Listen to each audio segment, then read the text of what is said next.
Well, hello once again, everyone. Today we're going to introduce you to the world of major scales and major keys. This is very exciting stuff.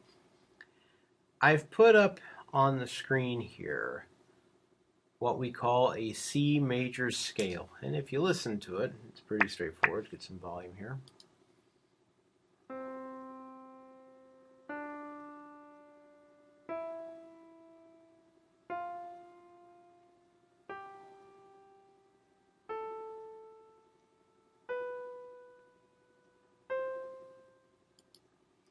If you were to start on middle C and just play the white keys all the way up till you move up an octave, this is what is generated. Now, if you look at the piano keyboard, you'll see that between C and D there is a black key. That would be C sharp or D flat, depending on context. Between D and E there is a black key, D sharp or E flat. Between E and F there is no black key. So this is a different situation. F to G has a black key between it, G to A does, A to B does, B to C does not. Whenever there is a key between two other keys, in this case C, C sharp or D flat, and then D, we call this a major second or a whole step. Whenever there is no key between two adjacent pitches, like between E and F or B to C, we call that a minor second or a half step. Now if we look at the scale here, we see that it is an alternation, let me move this over just a touch here, between whole steps, which we will label with a W. C to D is a whole step, D to E is a whole step, E to F is a half step, F to G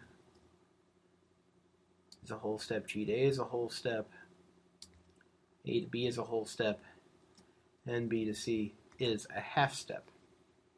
And this pattern, W, W, H, W, W, W, H, whole step, half step, whole step, half step, can be used in transposition or moving an idea to a different pitch level. So, let's say, for example, I wanted to go, well, before we get to that, I think it's more important to introduce the concept of scale degrees. And one of the things we deal with here, let me get a font up here that will be appropriate. If it's built into the system here, yes. We refer to the starting pitch here, C, as the first scale degree, and there's a little caret on top of it here, so it's visible. So whatever the starting pitch is for a scale, we refer to it as the first scale degree. Not surprisingly, D is, in this case, the second scale degree, third scale degree. You can see where we're going with this. Fifth scale degree, sixth scale degree, seventh scale degree, and then there's a couple schools of thought here, but basically since we're up an octave, we say we're starting all over again. And these are the scale degrees. Now we also can think of these in terms of what we call solfege, which is a set of syllables, we'll talk about the history in class, that can be used to help you identify the role of a pitch within a key or a scale.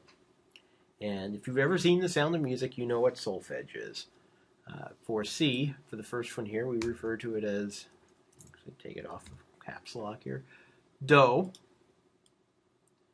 as in a deer, a female deer. Re, Mi, Fa, Sol, La, Ti, and that will of course bring us back to Do.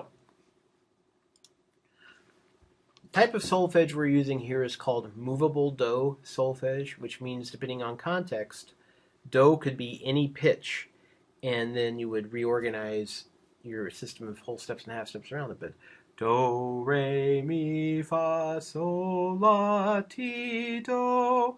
Just try that now, starting on Do. Try singing along. Do, re, mi, fa, sol, la, ti, do. What solfege and scale degrees show you are the relationships between pitches. Eventually we'll be doing these in all sorts of orders. If I took just the every other note, do, mi, fa, ti, or do, mi, sol, ti, re, fa, la, do, mi, sol, ti, re. It continues on. It cycles around. It's like a clock. Fa, la, do, mi, sol, ti, re, fa. That one becomes important. La, do, mi, sol. I can keep going on and on, but I'm at the upper end of my voice there. So, what happens if we want to take this same idea, but start it on a different pitch, say G major. Start it on a G. So a whole step above G would be A. Whole step above A would be B. We need a half step. As we've seen before, a half step above B is C natural. Whole step above C is D.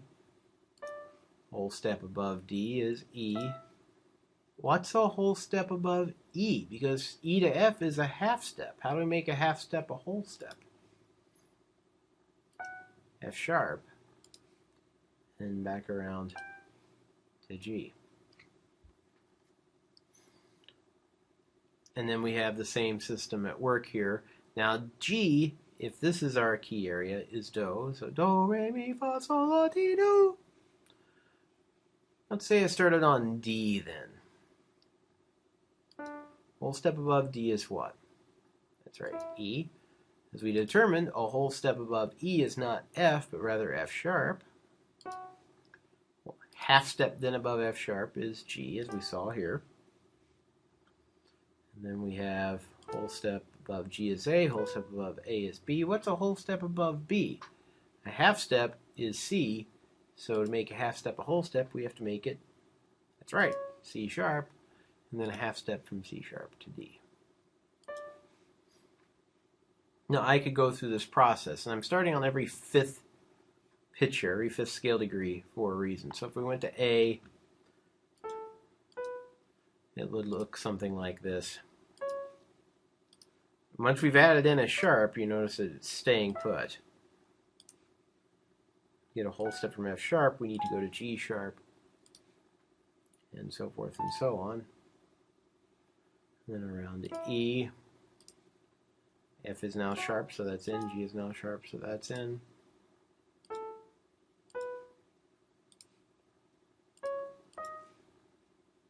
Now I can keep going, and why not? So then I say start on B.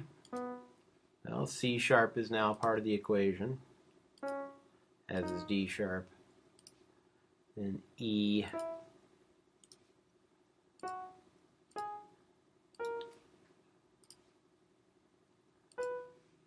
And then let's start on F sharp now, since that's where we're...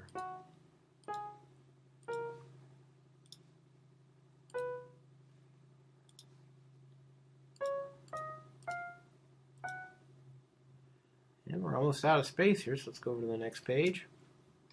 And now we're going to come around to C sharp. Notice when I start on C sharp, every note is sharped. It's pretty impressive, actually.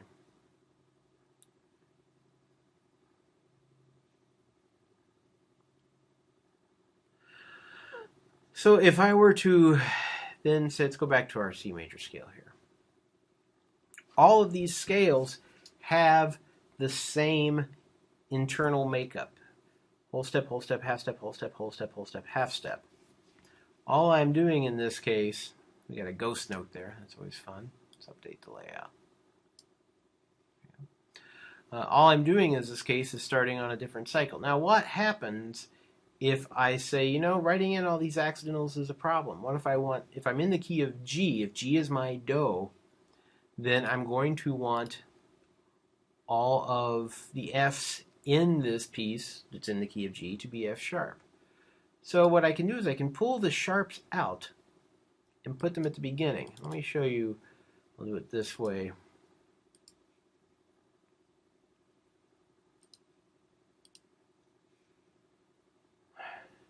Now I've got the F sharp here. Now if I play measure 2, let me play measures 1 and measure 2 so you can hear the difference here.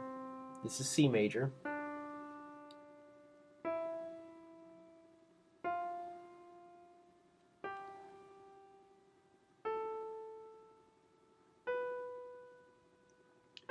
And here's G major. Start on G. So this is now Do, Re, Mi, 4th, 3rd scale degree, Fa, 4th scale degree, Sol, 5th scale degree, 6, La, Ti, 7, Do.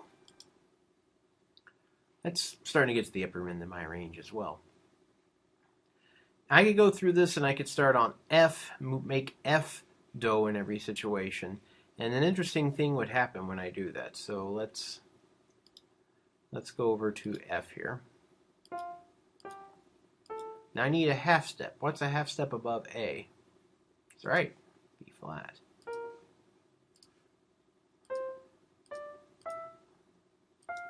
Now I've got a flat in the mix. So then we keep going around starting on 4.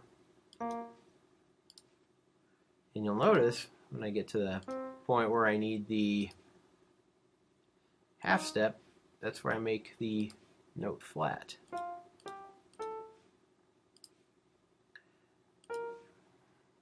Start on the 4th scale degree and say E flat. And you'll see something happen here.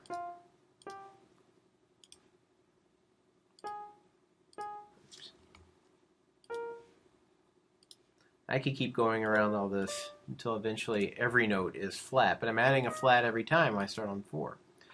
Take a look at this. This is what we call the circle of fifths. If you look how it's laid out here, every time I added the sharp, this was the key that resulted. Every time I added the flat, went counterclockwise, this is the key that resulted. Down here at the bottom you see 3 keys that have 2 different names, and these are what we call the enharmonics. This is because, say if you look at a piano keyboard, F sharp and G flat are the same note.